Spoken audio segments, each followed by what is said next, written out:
Hi, Bulldog family. If you don't know me, my name is Mrs. Moore, and I teach kindergarten at New Britain. And today I'd like to read with you Cloudy with a Chance of Meatballs.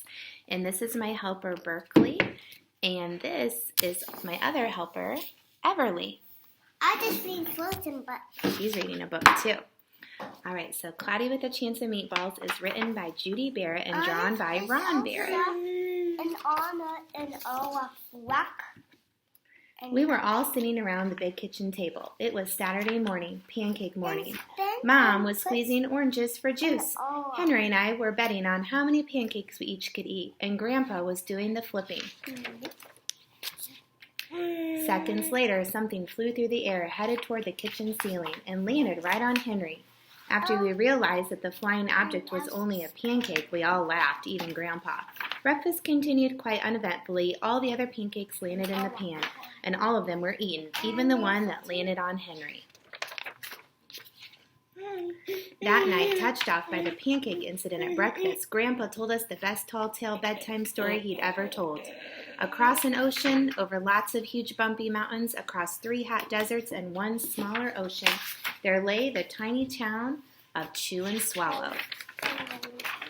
And that's the park. Move this a little bit so you can see. In most ways, it was very much like any other tiny town. It had a main street lined with stores, houses with trees and gardens around them, a schoolhouse, about 300 people, and some assorted cats and dogs. But there were no food stores in the town of Chew and Swallow. They didn't need any. The sky supplied all the food they could possibly want. The only thing that was really different about Chew and Swallow was its weather. It came 3 times a day at breakfast, lunch, and dinner. Everything that everyone ate came from the sky.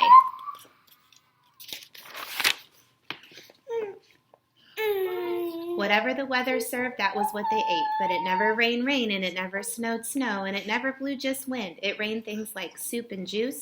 It snowed mashed potatoes and green peas, and sometimes the wind blew in storms of hamburgers. No, it's not him. The people could watch the weather report on television in the morning, and they would even hear a prediction for the next day's food. When the townspeople went outside, they carried their plates, cups, glasses, forks, spoons, knives, and napkins with them. That way they would always be prepared for any kind of weather. If there were leftovers, and there usually were, the people took them home and put them in their refrigerators in case they got hungry between meals.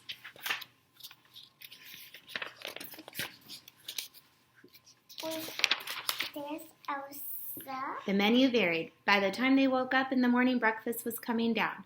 After a brief shower of orange juice, low clouds of sunny-side-up eggs moved in, followed by pieces of toast. Butter and jelly sprinkled down for the toast, and most of the time it rained milk afterwards. For lunch one day, frankfurters, already in their rolls, blew in from the northwest at about 5 miles an hour. There were mustard clouds nearby. Then the wind shifted to the east and brought in baked beans. A drizzle of soda finished off the meal. Next. Dinner one night consisted of lamb chops, becoming heavy at times with occasional ketchup. Periods of peas and baked potatoes were followed by gradual clearing with a wonderful jello setting in the west. The sanitation department of Chew and Swallow had a rather unusual job for a sanitation department. It had to remove the food that fell on the houses and sidewalks and lawns. The workers cleaned things up after every meal and fed all the dogs and cats. Then they emptied some of it into the surrounding oceans for the fish and turtles and whales to eat. The rest of the food was put back into the earth so that the soil would be richer for the people's flower gardens. Life for the townspeople was delicious until the weather took a turn for the worse. One day there was nothing but gorgonzola cheese all day long. The next day there was only broccoli and all overcooked. And the next day there were Brussels sprouts and peanut butter with mayonnaise. Another day there was a pea soup fog. No one could see where they were going, and they could barely find the rest of the meal that got stuck in the fog.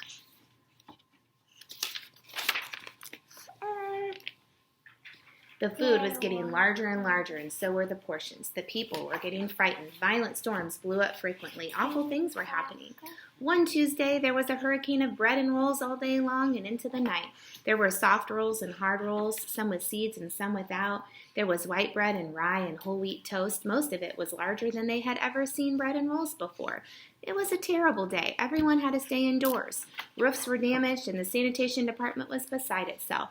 The mess took the workers 4 days to clean up and the sea was full of floating rolls. To help out, the people piled up as much bread as they could in their backyards. The birds picked at it a bit, but it just stayed there and got staler and staler. There was a storm of pancakes one morning and a downpour of maple syrup that nearly flooded the town.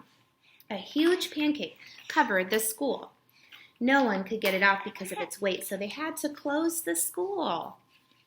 Why? The pancake is for my Berkeley's trying to help me. Lunch one day brought 15-inch drifts of cream cheese and jelly sandwiches. Everyone ate themselves sick, and the day ended with a stomachache. There was an awful salt and pepper wind accompanied by an even worse tomato tornado. Ew. People were sneezing themselves silly and running to avoid the tomatoes.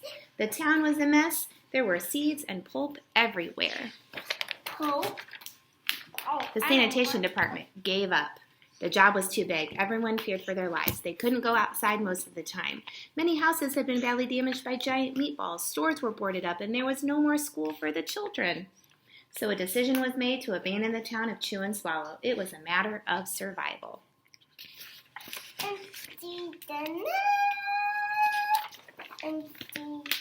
The people glued together the giant pieces of stale bread sandwich dough with peanut butter, took the absolute necessities with them, and set sail on their rafts for a new land.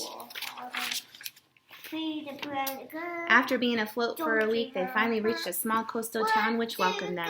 The bread had held up surprisingly well enough for them to build temporary houses for themselves out of it.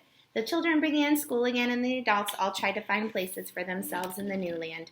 The biggest change they had to make was getting used to buying food at a supermarket. They found it odd that the food was kept on shelves, packaged in boxes, cans, and bottles. Meat that had to be cooked was kept in large refrigerators. Nothing came down from the sky except rain and snow. The clouds above their heads were not made of fried eggs. No one ever got hit by a hamburger again, and nobody dared to go back to Chew and Swallow to find out what had happened to it. They were too afraid. Henry and I were awake until the very end of Grandpa's story. I remember his goodnight kiss. Yeah. The next morning, we woke up to see snow falling outside our window. We ran downstairs for breakfast and ate it a little faster than usual so we could go sledding with Grandpa. It's funny, but even as we were sliding down the hill, we thought we saw a giant pat of butter at the top, and we could almost smell mashed potatoes. The end. I hope you enjoyed my story today, and one of my favorite things to do is watch the movie that goes along with the book. So if you get a chance, you could try to watch Cloudy with a Chance of Meatballs. Have a good day.